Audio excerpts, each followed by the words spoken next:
बोले हैं कि साधन चतुष्टय संपन्न होने के पश्चात इस ब्रह्म विद्या में प्रवेश करो। और यदि मान लो किसी में थोड़े से साधन उत्पन्न हुए हैं, थोड़ा विवेक वैराग्य आदि उत्पन्न हो गया, यद्यपि बहुत चरम सीमा पे नहीं है लेकिन उत्पन्न हो गया है, और अब उसको वेदांत में रुचि भी होगी, तो उसको फिर वेदांत का ही अध्ययन करना चाहिए।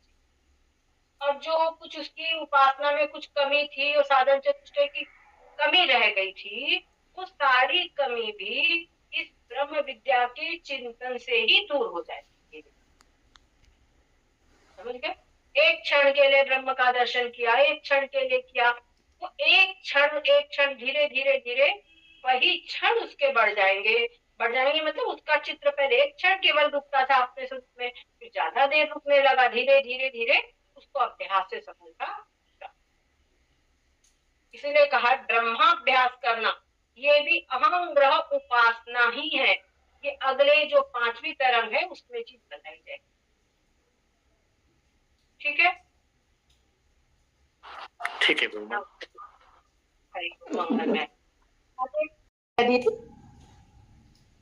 देखिए, साधन चतुष्टय और अनुबंध चतुष्टय, ये आपको हमने, आप पहली वाली जो इस की पहली जो तरंग है ना, उसमें अनुबंध चतुष्टय क्या है वो बताए गए हैं। और अनुबंध चतुष्टय में अधिकारी विषय संबंध प्रयोजन।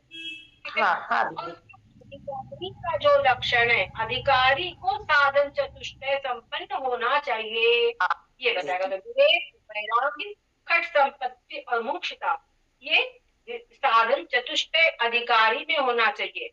और अधिकारी एक अनुबंध चतुष्टय में से एक है।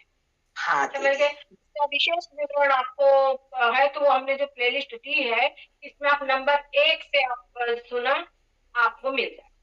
हाँ दीदी, ठीक ठीक।